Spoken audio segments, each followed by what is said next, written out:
arsala rasulahu bil huda wa dinil haq liyudhhirahu 'ala dini kullih wa kafa billahi syahida. Asyhadu an la ilaha illallah wahdahu la syarikalah wa asyhadu anna Muhammadan abduhu wa rasuluh alladzi la nabiyya ba'dahu amma ba'du. Alhamdulillah wa sekalian, kita bisa kembali berkumpul ya dalam majelis kita kaji tentang manhaj tarbiyah ya atau pendidikan Rasulullah SAW dari kitab Rasulul Muallim karya Syekh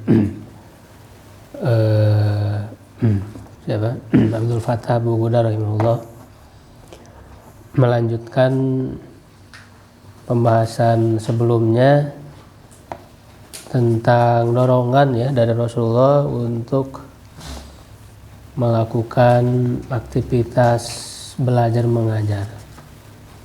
Bahkan ada ancaman ya yang cukup keras, yaitu laknat Allah Subhanahu wa taala, baik disebut dalam hadis ataupun ayat ya, bagi orang yang menyembunyikan ilmu ya, tidak mau mengajar, tidak mau menyampaikan ilmu-ilmu Islam ini, padahal ilmu Islam ini adalah amanah.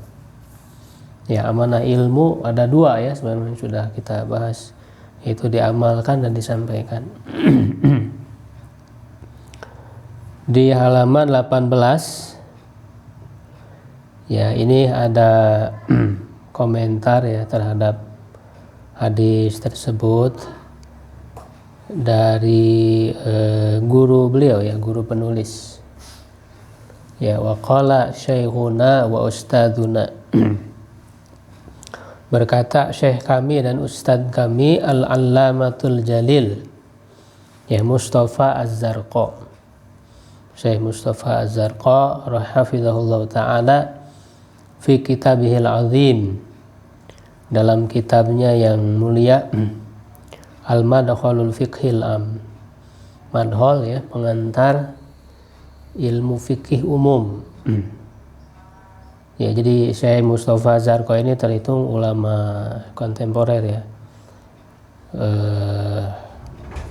Ya tergolong ulama yang memberikan pemikiran pembaharuan lah ya bagi Islam, di mana beliau ada beberapa kitab beliau bagaimana membahas syariat ataupun fikih Islam ini dengan bahasa kontemporer ya, bahasa akal orang-orang modern lah gitu ya. Karena mandol diantaranya mandol fikih am ini. Ya, ini jadi perlu juga ya kita mengenal, selain mengetahui kitab-kitab para ulama klasik ya, juga perlu mengenal ya, mengetahui ulama dan kitab-kitab yang telah ditulis ya oleh ulama kontemporer ya, dengan ya tentu di situ ada pembaharuan karena menjawab tantangan baru dari realita ya, bagaimana Islam ini disampaikan dengan bahasa-bahasa akal yang modern gitu ya kan. Nah, ini perlu ya, makanya dalam keilmuan ini yang sebagaimana yang sudah saya sampaikan juga pernah saya tulis juga ya, manhaj dalam keilmuan itu ya menggabungkan dua, taksil dan tajdid ini. Taksil itu pengaslian gitu, orisinalitas. Jadi kita menggali dari ulama klasik bagaimana landasan keilmuan secara taksil ya, secara orisinil. Tapi di sisi lain juga ada tajdid. Ya, ilmu-ilmu klasik itu kan ya bagaimana disampaikan dengan bahasa-bahasa ya akal modern sekarang gitu. Nah, ini sudah dilakukan oleh para ulama-ulama kontemporer. Ya, mereka ulama sekaligus istilahnya pemikir, mufakir. Nah, ulama-ulama seperti ini kayak Mustafa Az-Zarqa misalnya, ulama-ulama pergerakan lah gitu ya. Kayak misalnya Muhammad Abduh gitu ya, Said Qutb dan sebagainya. Walaupun ya tentu masing-masing ada kekurangan di sisi tertentu, tapi kan kita menggabungkan, saling melengkapi. Ya kalau saya Abdul Fattah Abu Quda misalnya, ya beliau menonjol dari bidang ilmu hadisnya beliau kuat gitu. Sehingga dalam menulis tentang bagaimana tarbiyah Rasulullah juga pendekatannya pendekatan ilmu hadis begitu. Syekh Yusuf Qaradawi misalnya, itu kan bisa dibilang ya beliau mujadid gitu. Dalam arti bagaimana ilmu-ilmu Islam ini dikemas dan disampaikan dengan bahasa-bahasa yang dibutuhkan orang sekarang, menjawab tantangan-tantangan baru. Karena kan prinsipnya Islam itu sholihun likuli zamanin memakan, cocok untuk setiap waktu dan tempat. Ya, jadi ketika kita bicara agama tidak hanya salaf, ya betul itu originalitasnya. Kita harus menghadirkan salaf. Ya, tapi tidak boleh mengabaikan sisi ya ada pembaharuan. Ya, nah inilah yang barangkali ada ketimpangan ya pada kelompok tertentu yang semuanya harus halal. Ya, tidak menerima hal yang baru, dianggap semuanya bid'ah itu. Nah itu berlebih-lebihan. Ya, padahal Islam itu sendiri memberikan ruang, makanya Rasulullah SAW menyebutkan di setiap 100 tahun, ya kan, si kulli mi'ati sana, ya, ada man yujadidu dinahu, yang memperbaharui agama ini, mujadid. Man itu kan tidak harus menunjukkan satu orang, bisa menunjukkan banyak ulama ya yang memperbaharui. Karena man itu dalam bahasa Arab dia mausul yang mustarok, bukan mausul khos. Ya, kalau mausul khos itu artinya penggunaannya untuk khusus tertentu, misalnya alladzi untuk satu orang ya, mudzakkar laki-laki, itu namanya mausul khos. Allati untuk satu orang, mufrad muannas gitu ya, alladzina untuk jamak. Tapi kalau ma gitu kan, nah itu untuk umum, bisa satu orang, bisa dua orang, bisa banyak orang. Nah, jadi yang disebutkan oleh Nabi, man yujaddidu dinahu amrodinihi, yang memperbaharui urusan agamanya, orang di situ nggak harus menunjukkan satu orang, biasa sekelompok ulama. Nah artinya Islam sendiri memberikan ruang untuk pembaharuan pada hal-hal yang memang bisa berubah. Ya, makanya ada yang thawabit, yang tetap tidak bisa berubah, prinsip ya, usul pokok agama. Ya, ada yang mutaghayyirat, yang bisa berubah. Nanti tadi dibahasakan dengan bahasa ya sekarang modern gitu ya. Kemudian juga bagaimana menjawab persoalan-persoalan baru, menjawab hukum-hukum terhadap kasus baru, ya kan, termasuk menjawab tantangan pemikiran yang berkembang. Bagaimana Islam menjawab liberalisme misalnya, pluralisme dan sebagainya. Ya itu kan tantangan, dimana orang-orang banyak mempelajari itu. Nah Islam itu harus hadir dalam semua persoalan. Islam harus hadir. Jangan kemudian tidak mampu gitu menghadapi yang berkembang sekarang. Ya, padahal Islam ini memberikan suatu sistem, suatu pemikiran, suatu pemahaman jauh lebih tinggi nilainya, lebih bagus dari semua pemikiran yang ada. Ya, nah itulah tajdid ya, pembaharuan dalam agama. Nah, jadi di yang terjadi gitu, ada kelompok yang ya berat sebelah gitu, tidak seimbang, lebih kok salafnya, jadi seakan-akan hal baru itu jadi apa istilahnya skeptis, jadi tidak bisa menghadapi tantangan baru, akhirnya kaku gitu kan, tidak bisa menjawab realita, jadi seakan-akan hidupnya itu di berapa abad sebelumnya gitu kan, nggak bisa. Zaman ini berkembang gitu. Tapi ada sebaliknya. Ya, ada sebaliknya orang yang segala hal bisa dibarukan, bisa dimodernisasi gitu ya. Bisa diperbaharui sampai melabrak hal-hal yang prinsip. Nah, ini orang-orang liberal ya, kalangan-kalangan yang bebas seperti itu. Mereka udah nggak ada patokan. Ya. Kalau bahasanya Syekh Muhammad Mukhtar Asy-Syankiti ya, beliau dari Mauritania tapi ahli dalam politik Islam. Masih muda orangnya, beliau sering tampil di TV-TV Timur Tengah. Muhammad Mukhtar Asy-Syankiti, beliau mengatakan ada kelompok yang tadi itu yang segala harus salaf gitu kan, semuanya berpaku ke situ. Ya, beliau membahasakan ya ingin menjadikan ja'alat tarikh wahyan gitu. Menjadikan sejarah itu jadi wahyu gitu. Nah, sedangkan kelompok liberal ini sebaliknya menjadikan wahyu sebagai sejarah. Ja'alal wahya tarikhun. Gitu. Jadi orang-orang yang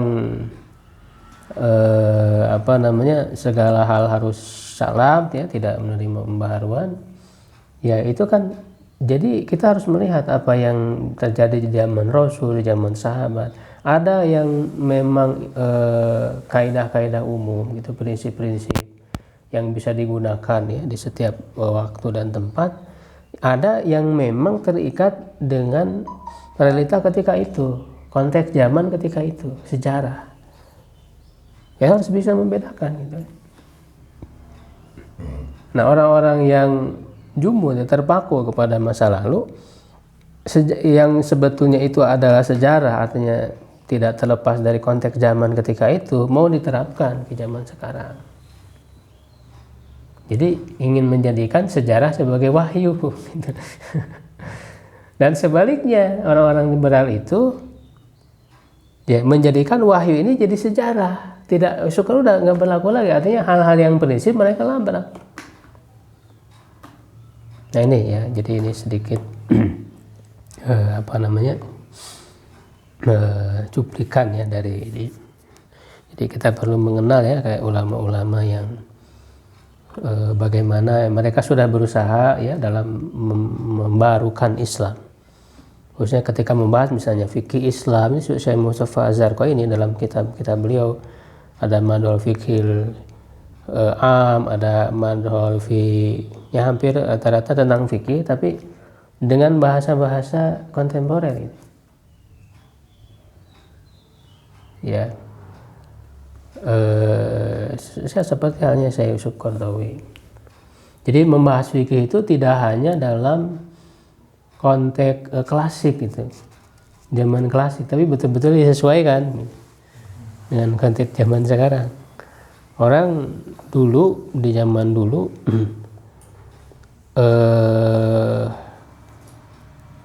tentu sangat fokusnya itu kepada perbedaan pendapat, fikih gitu kan, sampai saking kuatnya gitu kan dialektik ya atau perdebatan di antara perbedaan fikih itu kan ya sampai ada yang berlebihan kan gitu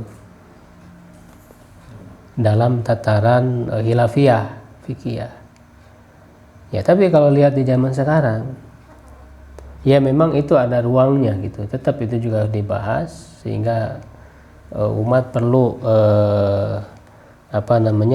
tahu gitu kan ilmunya ya. Tetapi umat di zaman sekarang jangankan masalah fikih hilafiyah seperti itu, Justru syariat Islam yang prinsip yang dasar saja mereka abaikan.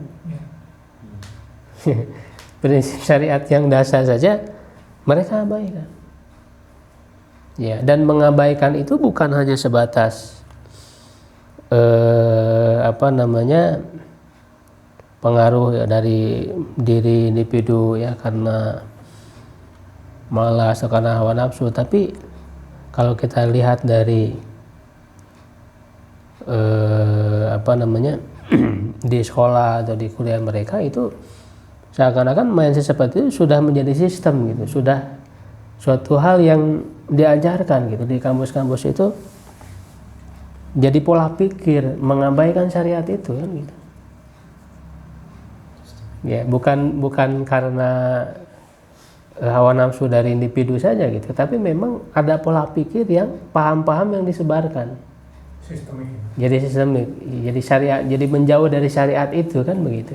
Nah ini yang dihadapi kita itu tantangannya bukan masalah khilafiyah fikih saja, tapi orang terhadap prinsip syariat yang dasar aja mereka menjauh. Ya, nah sehingga para ulama seperti beliau-beliau ini, ya mereka berbicara kepada orang-orang itu, orang-orang yang kemudian menjauh dari syariat. Ya, bagaimana syariat ini memberi maslahat, kemanfaatan dan sebagainya. Bagaimana posisi syariat ini dibanding dengan konsep-konsep modern ya, paham-paham modern yang ada sekarang gitu, bagaimana menjawab pemikiran mereka. Nah itu mereka menghadirkan itu dalam kitab mereka itu. Yang tentu saja itu tidak ada di ulama-ulama klasik dulu kalau kita baca. Gitu kan. Nah jadi Syekh Mustafa Zarqa tadi ya dikutip oleh penulis ya, ta'liqon ya, komentar ala hadzal hadis syarif mayali, terhadap hadis yang mulia ini berikut ini ya, inna hadzal mauqifal azim fi i'tibari taksir ya, sesungguhnya perannya atau posisi mauqif itu yang besar ya dalam menganggap kurangnya ya, taksir, kurangnya dalam pengajaran dan belajar fi ta'limi wa ta'lum jarimatan ijtimaiyah, sebagai dosa sosial ya, sebagai dosa sosial. Jadi makanya kan ancamannya keras ya, sudah kita bahas di ayat dan hadisnya, orang yang tidak mau melakukan belajar mengajar itu ini sebagai dosa sosial. Yastahiqul murtaqibuhal uqubata dunyawiyah, orang yang melakukannya ya, artinya tidak melakukan belajar mengajar tadi itu berhak mendapatkan siksaan duniawi. Mauqifun adalah satu posisi lam yarwi tarilaha masilan fi taqdisil ilmi ya, yang belum diceritakan oleh sejarah ya, yang semisal dengannya dalam mensucikan atau memuliakan ilmu qablan Nabi sallallahu alaihi wasallam wala ba'dahu, sebelum Nabi sallallahu alaihi wasallam dan juga setelahnya ya. Jadi kata Syekh Mustafa Zarqa ini, begitu perhatiannya Rasul ya, Allah dan Rasulnya dan Islam, ajaran Islam ini kepada ilmu, pentingnya ilmu, sampai orang yang mengabaikan ilmu, tidak peduli dengan penyebaran ilmu, pengajaran, pembelajaran ini mendapat laknat ya, ancaman siksa yang keras ya, menunjukkan sangat perhatian Islam ini kepada ilmu, pengagungannya ya, yang belum diketahui, belum diceritakan oleh sejarah ya, suatu umat, suatu peradaban yang memuliakan ilmu begitu tinggi ya, seperti halnya ajaran Islam ini, baik pada masa sebelum Nabi Muhammad ataupun masa setelahnya ya. Jadi bisa dikatakan Islam ini adalah agama ilmu, tidak bisa dilepaskan, dan dia sejalan dengan ilmu Islam ini, sejalan dengan ilmu, sejalan dengan akal sehat Jadi tidak ada masalah, tidak perlu mempertentangkan gitu antara Islam, antara wahyu dengan akal, dengan ilmu. Ya.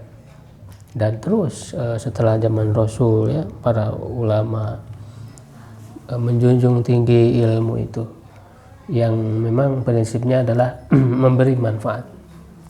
Ilmu yang memberi manfaat. Ya, sehingga tidak hanya ilmu syar'i saja. Ilmu-ilmu dunia pun yang bermanfaat ya terus mereka kembangkan. Ya, sehingga menjadi guru bagi alam ini, bagi dunia ini. Jadi ustadzul alam ya, ustadziyatul alam. Dan orang-orang barat pun mereka belajar kepada para ilmuwan muslim. Begitu.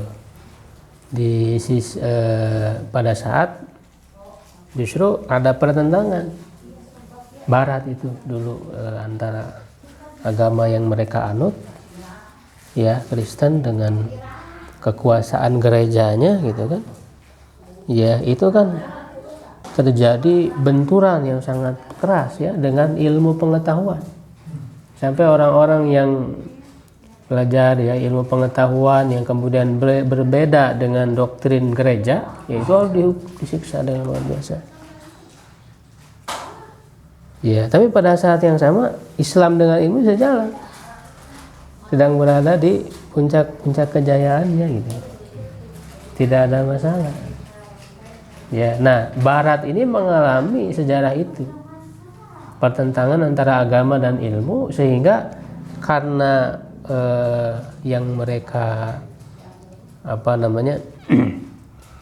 yang mereka ketahui, yang mereka rasakan bahwa agama itu bertentangan dengan ilmu, sehingga mereka memusuhi agama. Karena memang agamanya juga agama yang keliru gitu. Agamanya yang menyimpang, yang penuh dengan hurufat, tidak sesuai dengan ilmu, tidak sesuai dengan akal sehat. Ya, sehingga mereka melakukan gerakan-gerakan anti agama. Dari situ sebetulnya munculnya paham-paham tadi yang kita sebutkan itu, materialisme, pluralisme, liberalisme, sebetulnya semangatnya dari situ semua. Kalau kita baca sejarah Eropa itu tadi, ya kita bahas sejarah Eropa itu berangkat dari sana. Ya, nah perlahan-lahan mereka bangkit, umat Islamnya mundur kan gitu. Umat Islamnya tidak lagi cinta ilmu, mereka beralih kepada cinta dunia, tidak lagi semangat kan dalam ilmu gitu. Karena memang runtuhnya peradaban itu ya ketika meninggalkan ilmu itu. Kalau kita ingin membangkitkan kembali peradaban, ya maka kembali lagi kepada ilmu. Ya, karena ilmu itulah yang menuntun bangkitnya peradaban. Ya, makanya kekuasaan Islam, kekhalifahan untuk Abbasiyah misalnya, itu kan ketika istananya tidak ada lagi semangat dalam ilmu ya, justru mereka sudah terpedaya oleh kenikmatan dunia ya, berpoya-poya ketika diserang oleh Tatar itu kan bukannya bersiap-siap untuk menghadapi jihad ya si khalifahnya itu ya, tapi suruh tutup jendela-jendela, mereka sedang berpesta di situ, ada yang menari-nari gitu ya, perempuan ya, sampai dihabiskan ya, dihancurkan. Nah, Barat bangkit ya, umat Islam mundur ya secara keilmuan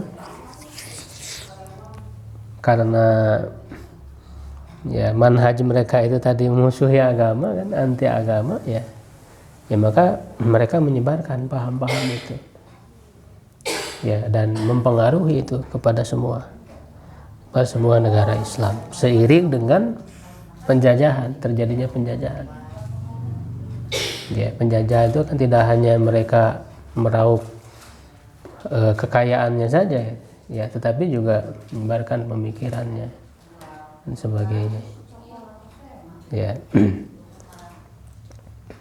Nah, maka inilah Islam ya, dikembalikan kepada tabiat ya dari ajaran Islam itu yang sangat menjunjung tinggi ilmu pengetahuan. Kalau ilmu itu dibawa ya dibimbing, dikomandoi oleh Islam ya, oleh ajaran Islam, dia akan lebih besar manfaatnya. Berbeda sekarang misalnya ilmu pengetahuan ya duniawi dibawa oleh Barat yang punya konsep yang berbeda dengan Islam ya, begitu. Wa yadkhulu fi irtikabil munkar wa istihqaqil uqubah ta'ziriyah alaihi, masuk ke dalam berbuat kemungkaran dan berhaknya mendapat siksaan ya, ta'ziriyah ya, siksa hukuman ta'zir ya. Ta'zir itu hukuman yang tidak ditentukan oleh syariat. Ihmalul wajibat diniyah, mengabaikan kewajiban agama, wa min jumlatiha, dan diantaranya ya adalah ta'lim wa ta'alum, mengajar dan belajar. Fa idza qasarul alim fi wajib ta'limi, apabila seorang alim yang berilmu tidak maksimal ya dalam melaksanakan kewajiban mengajar, au qasarul jahil fi ta'allum qadril wajibi syar'an, atau orang yang jahil, orang yang tidak berilmu, tidak punya ilmu, dia tidak maksimal dalam belajar seukuran yang wajib secara syariat dari ilmu ya, istahaqqa, keduanya berhak uqubat ta'ziri ala taksir ya, mendapatkan hukuman ta'zir tadi itu karena tidak maksimal ya. Fa inna Nabi sallallahu alaihi wasallam qala, karena Nabi sallallahu alaihi wasallam bersabda, thalabul ilmi faridatun ala kulli muslim, menuntut ilmu itu wajib bagi setiap muslim. Nah, artinya kan tidak ada hukuman secara jelas ya, ditentukan berapa gitu kan, hukumannya apa, kan tidak ada. Nah, cuman ini ta'zir, sifatnya ta'zir yang bisa dilakukan oleh orang yang memiliki kewenangan ya, dengan tujuan tadi bahwa belajar mengajar ini adalah dalam rangka menegakkan agama ini, kewajiban agama. Ya, karena kalau tidak ada aktivitas belajar mengajar, ajaran Islam ini jadi terbengkalai. Ya, terabaikan. Ya, sehingga kewajiban guru mengajar, kewajiban murid ya yang belum memiliki ilmunya dia belajar. Nah, kalau keduanya itu tidak melaksanakan kewajiban, ya dihukum. Sebenarnya ada hukumannya ya, artinya didorong, ada dorongan ya ke arah sana, dan itu dimulai dari keluarga gitu, dari rumah, karena kan awalnya di situ bagaimana keluarga itu mementingkan ilmu-ilmu yang wajib fardu ain ya, ilmu agama itu yang fardu ain, kemudian nanti ilmu-ilmu yang lain. Ya, jadi mendidik anak keluarga yang cinta ilmu, baru nanti dari keluarga kan ke sekolah gitu ya, pesantren, kemudian ke para ulama.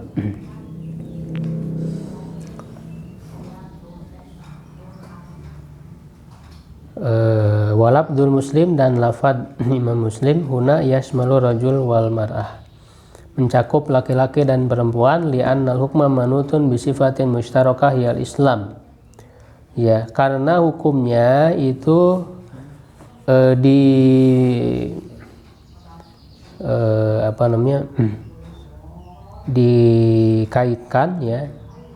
dikaitkan manutun dengan sifat yang tergabung yaitu Islam. Jadi walaupun secara lafad dalam bahasa Arab muslim itu kan muslim laki-laki ya, jadi hadis yang ada ya, yang terdapat itu kan thalabul ilmi faridatun ala kulli muslim, tidak ada bahwa muslimah, ada muslim saja. Secara lafaz redaksi muslim itu laki-laki, tapi bukan pengkhusus untuk laki-laki, termasuk juga perempuan, karena memang seringkali dalam nas ayat atau hadis disebutkan untuk laki-laki, tapi perempuan juga masuk. Disebutkan laki-laki karena kegalibannya saja, dominan, ya, di samping memang laki-laki kan pemimpin. Ketika laki-laki yang diwajibkan, artinya laki-laki itu juga wajib dia mengajak kepada keluarganya yang perempuan, begitu. Kegaliban saja. Banyak dalam syariat-syariat yang disampaikan dalam ayat hadis itu kan secara lafaz redaksinya untuk laki-laki. Ya ayyuhalladzina amanu. Apakah itu untuk laki-laki? Tidak. Perempuan juga kena. Ya, itu namanya taglid. Dilihat yang dominannya saja. Begitu. Jadi termasuk juga perempuan. Kecuali kalau redaksinya untuk perempuan, maka itu khusus untuk perempuan. Laki-laki nggak ikut. Kayak kewajiban jilbab.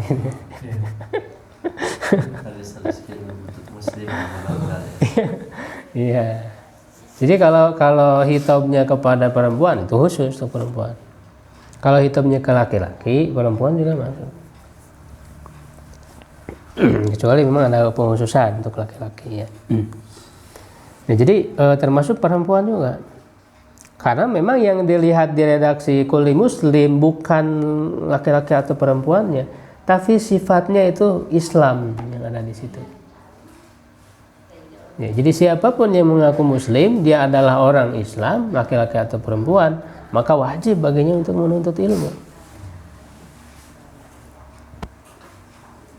Intaha kalamu syaikhina Mustafa Az-Zarqa amta'allahu bihi wa ra'ahu. Ya, telah selesai perkataan syekh kita Mustafa Az-Zarqa. Semoga Allah memberikan kenikmatan kepadanya dan menjaganya. Ya, rahimahullah, ya, sudah meninggal, ya, dua-duanya sudah meninggal. Jadi tadi komentar dari Syekh Mustafa Az-Zarqa.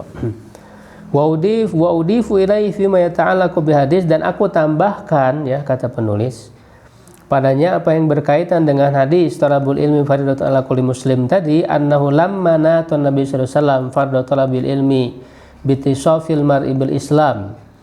Ya, bahwa ketika Rasulullah SAW mengaitkan, ya, kewajiban menuntut ilmu dengan seseorang itu memiliki sifat, ya, sebagai orang Islam, rajulan kana aw imra'atan, baik laki-laki atau perempuan, kana fi dzalika tanbih, di dalam hal itu ada peringatan minhu dari Nabi sallallahu alaihi wasallam ala anna kulla man intasaba ilal Islam, bahwa setiap, ya, yang berafiliasi, ya, berintisab kepada Islam, lazimahu talabul ilmi, wajib baginya untuk menuntut ilmu, wa tahsiluhu, dan meraihnya, menghasilkannya, mendapatkannya, ya. Idla jahla fi syir'atil Islam alladzi awwalu kalimatin min kitabihi nazalat taqulu iqra bismi rabbikal ladzi khalaq. Ya, karena tidak ada kebodohan dalam syariat Islam. Ya, yang awal kalimat dari kitabnya, kitab Al-Quran yang turun berkata, ya, bacalah. Nah, itu kan perintah membaca, perintah untuk menuntut ilmu. Ya, dengan nama Tuhanmu yang telah menciptakan. Khalaqal insana min 'alaq, iqra wa rabbukal akram, alladzi 'allama bil qalam, 'allamal insana ma lam ya'lam. Ya, jadi jelas menunjukkan bahwa Islam ini agama ilmu. Wahyu yang pertamanya pun adalah perintah untuk menuntut ilmu, dibangun di atas ilmu. Maka hal-hal yang bertentangan dengan ilmu itu harus disingkirkan dalam Islam itu. Makanya kejahiliahan itu, ya, adalah hal yang diberantas oleh Islam. Untuk menghilangkan kejahilian, bagaimana caranya? Ilmu. Disuruh belajar dulu. Pondasinya ilmu. Karena apa? Karena memang ilmu itulah yang mengisi pikiran manusia itu. Karena manusia itu digerakkan oleh pikirannya. Semua tindakan yang dilakukan manusia sumbernya ada di pikiran. Nah, kalau pikirannya diisi dengan ilmu yang benar, kebenaran yang datang dari Allah, ya maka otomatis tindakan yang akan dilakukan pun akan sejalan dengan ilmu itu. Jadi merubah manusia, ya, merubah apanya ya, pikirannya. Ya, tidak secara fisik orang dipaksa, itu nggak ada artinya. Ya, nah itulah yang membedakan peradaban Islam dengan peradaban yang lain. Ya, kalau peradaban yang lain ya terjadi otoriter kan gitu, kezaliman, paksaan, begitu ya, hukuman-hukuman fisik yang lebih didahulukan.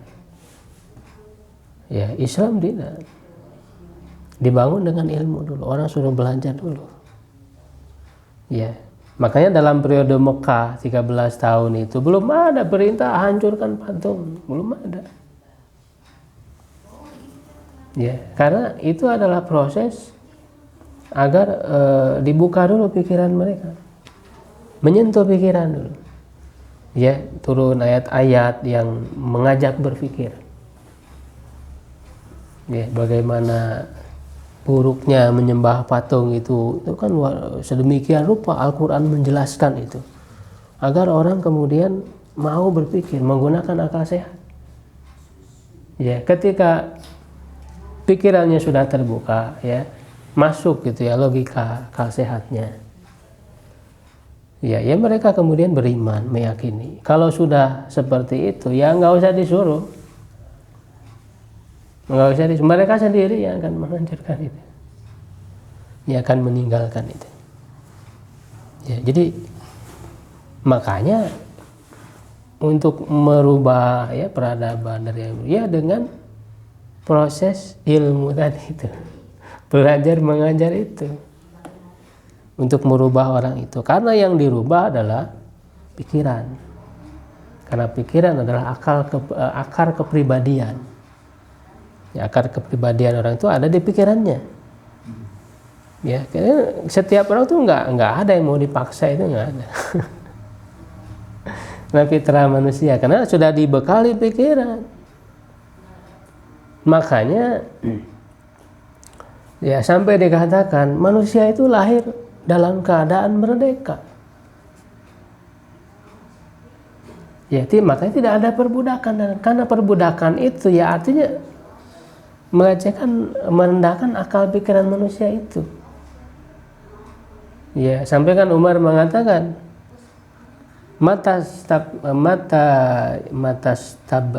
ta'badtumun nas faqad waladathum ummahatuhum ahrar. Ya, itu kan waktu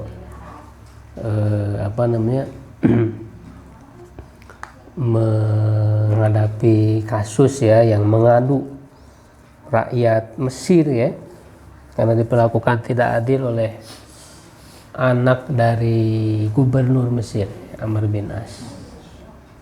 Ya, itu lomba lari, ternyata anak dari rakyat ini menang gitu. Ini tidak terima gitu, anak khalifah.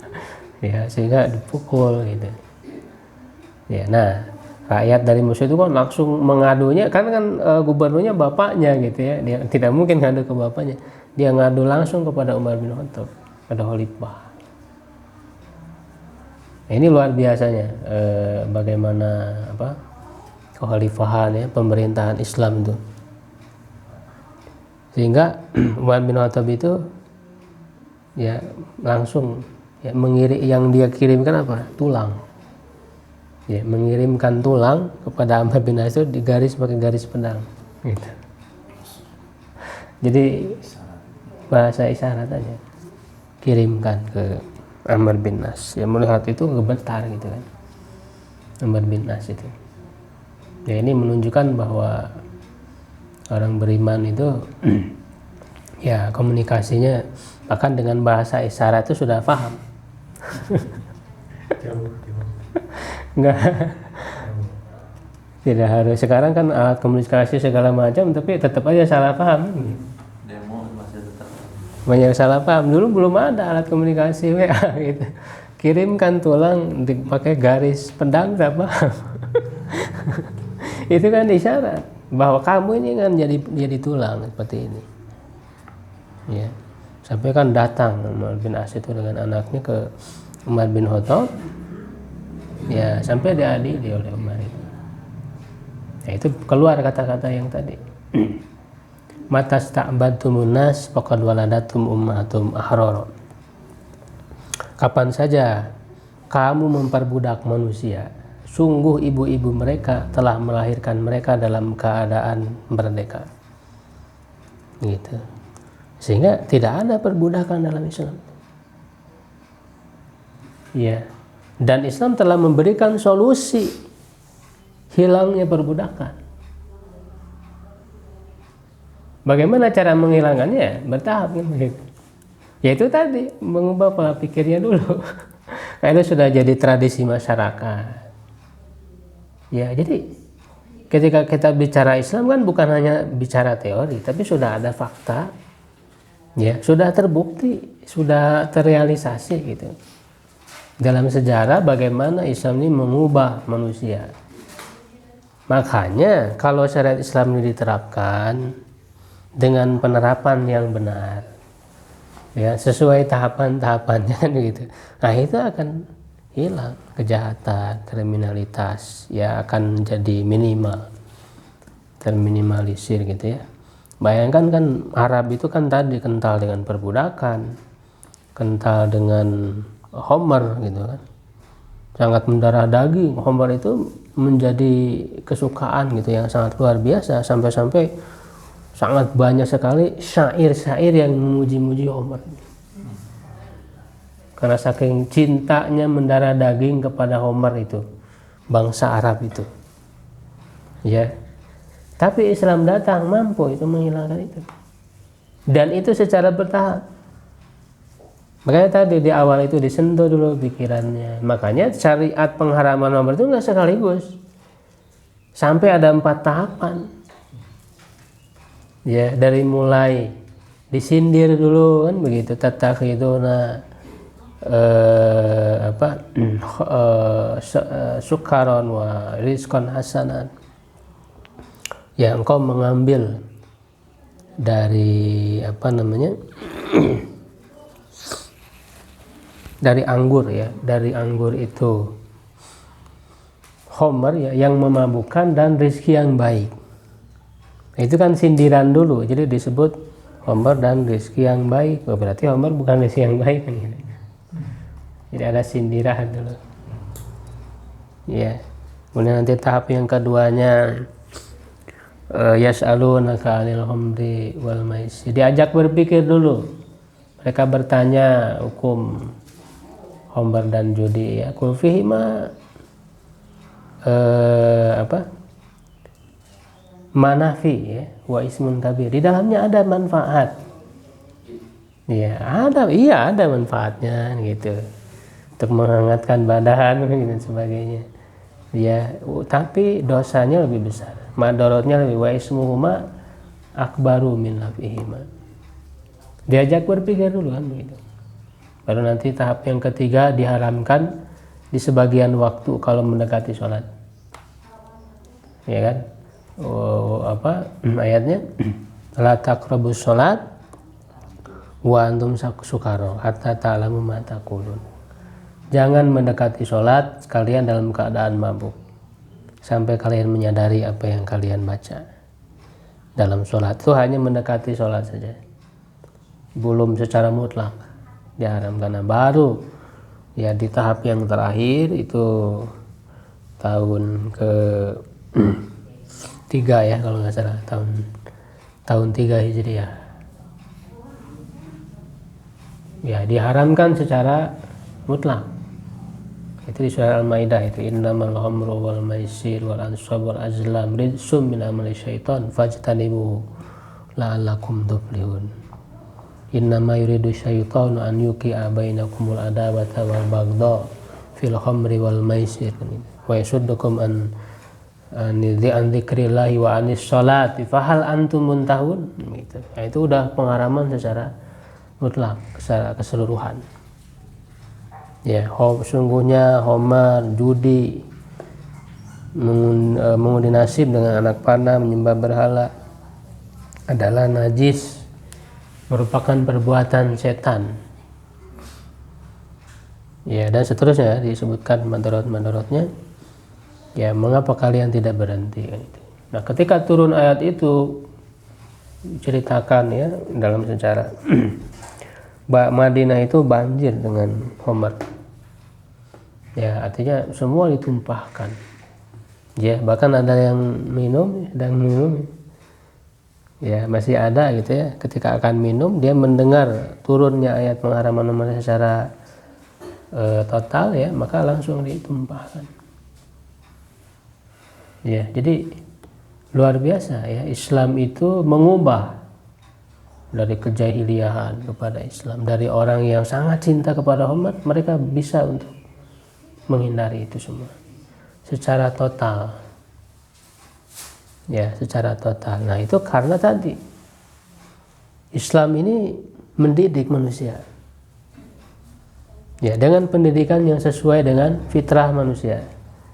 Ya, sesuai mampu mengubah ya secara bertahap. Nah, ini kalau kita jalankan ya, yang tentu kita mulai terhadap diri kita sendiri dulu. Ya, mendidik diri kita dengan cara Islam. Ya. Insyaallah mudah-mudahan mampu ya Islam itu mengarahkan kita pada manusia-manusia yang soleh ya, dan setelah itu mengajak kepada yang lain ya, berdakwah, mengajarkan ya, menyebarkan ilmu-ilmu Islam ini ya. Nah, ini apa namanya pentingnya ya ilmu di dalam Islam, dan dia menjadi fondasi ya dari peradaban yang menjadi tentu tugas kita ya, dan kita mengambil peran sebagai muslim, mengambil bagian untuk kemajuan ya, yang mudah-mudahan ini sebagai bentuk tanggung jawab kita ketika kita menghadap Allah. Ya, ketika kita dimintai pertanggungjawaban oleh Allah Subhanahu wa taala. Ya, karena tidak ada alasan orang untuk tidak menyebarkan ilmu. Ya, bahkan kalau kita sudah paham satu ayat pun sampaikan. Balighu anni walau ayat gitu. Makanya itulah prinsipnya.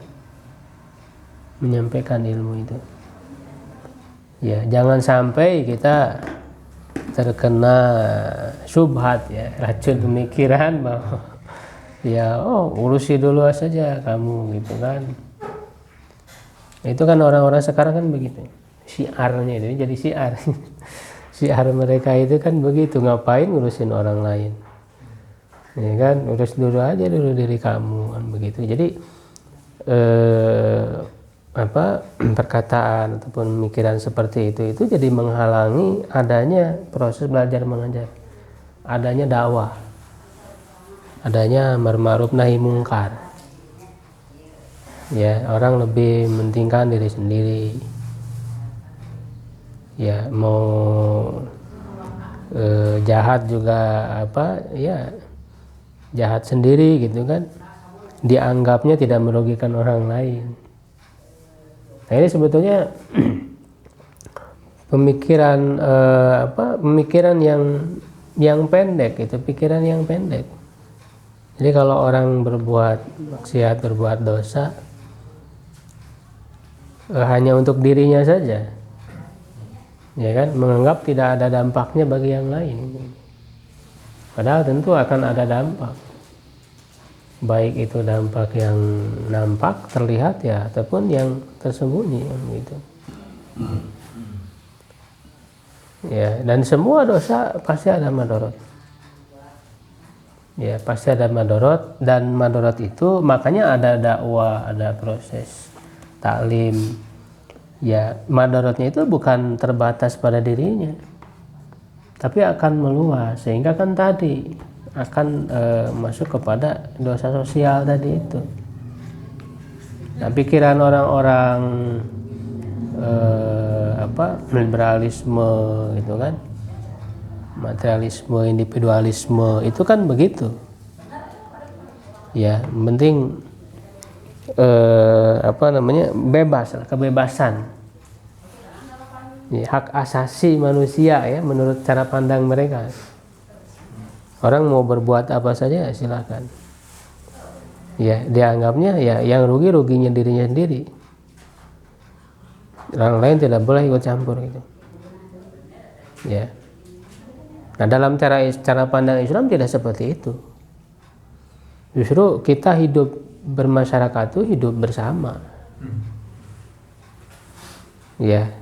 Yang satu sama lain saling mempengaruhi. Manfaat ya, memberi manfaat kepada yang lain. Ada dampak gitu ya, memberi manfaat kepada yang, ketika berbuat madorot ya juga akan berdampak pada yang lain. Karena manusia tidak bisa dilepaskan dari hidup bermasyarakat, berinteraksi satu sama lain. Ya, makanya dalam hadis Rasul menggambarkan hidup bermasyarakat, hidup sosial ya, itu kan ibarat orang yang menumpang perahu, menaiki perahu gitu kan. Kalau ada satu orang saja yang melubangi itu untuk mengambil air, semuanya akan tenggelam. Ya, itu gambaran ya, tidak boleh masyarakat itu mengabaikan tadi belajar, mengajar dan dakwah, amar ma'ruf nahi mungkar. Nah, ini cara pandang Islam itu begitu, hidup bermasyarakat, itu berjamaah. Nah, sedangkan kalau tadi masing-masing individualis ya itu kan paham-paham yang bukan berasal dari Islam. Ya. Nah, jadi kita juga harus memandang ada ruang untuk terus meningkatkan diri, memperbaiki diri, dan ada ruang untuk berdakwah, belajar mengajar. Dua sisi ini, dua wilayah ini harus berjalan seiringan. Tidak bisa menghalangi satu sama lain, gitu ya. Tidak bisa, saya belum baik ya diri saya gitu kan, belum soleh, saya belum layak lah ngajak ke orang. Ya kalau nunggu solehnya nggak akan ada orang yang berdakwah. Karena setiap orang akan merasa ya belum soleh gitu. Jadi kalau orang merasa sudah soleh, nah itu yang jadi bahaya, itu jadi masalah. Ya. Fala tuzakku anfusakum, justru jangan menganggap diri suci, jangan menganggap diri sudah soleh. Jadi wilayah ini dua-duanya harus berjalan seiringan, tidak boleh saling menghalangi. Gitu. Justru sebetulnya proses memperbaiki diri kita akan lebih dikuatkan ketika kita berkumpul dengan yang lain, gitu kan, saling mengingatkan. Memperbaiki diri itu kan sebetulnya ya bukan oleh diri sendiri saja gitu kan, dengan adanya berkumpul seperti ini kan begitu, ya kan, secara berjamaah saling mengingatkan. Ya, nah ini ya prinsip-prinsip Islam ini harus kita pahami seperti itu ya. Allahu a'lam bishawab. Berikutnya mungkin dilanjut diskusi ya, tanya jawab. Ya.